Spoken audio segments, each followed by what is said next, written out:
আসসালামু আলাইকুম প্রিয় ভিউয়ার্স, সবাই কেমন আছেন? আশা করছি ভালো আছেন। আমিও বেশ মোটামুটি আলহামদুলিল্লাহ। তো আজকে আপনাদের একটু একটা জিনিস দেখাতে চাই, সেটা হচ্ছে যে আমি এখন অবস্থান করছি বগুড়া জেলার রাজা বাজার, ঠিক ব্যস্ততম একটি জায়গা। এখানে অবশ্য চার মাথা মোড়।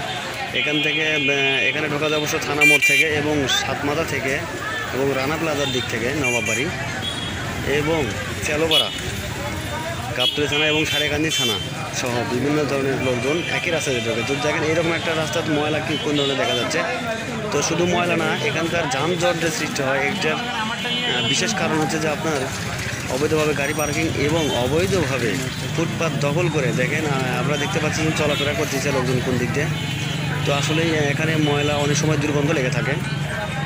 তো এখানকার যারা দায়িত্বে আছেন রোডঘাট এবং স্থানীয় প্রশাসন সহ আমি সবার কাছে দৃষ্টি আকর্ষণ করব, এই জিনিসগুলো, এই ময়লাগুলো যাতে যথাসময়ে, এবং আপনারা দেখতে পাচ্ছেন ফুটপাত দখল করে অবশ্য নানান ধরনের সবজি বাজার সহ এবং একটি পরিত্যক্ত ট্যাক্সি এখানে রাখা হয়েছে।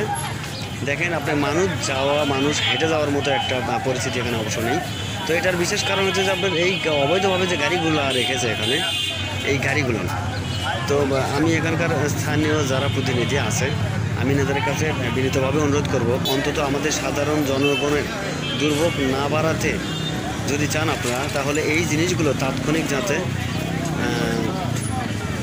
ব্যবস্থা নেওয়া হয়।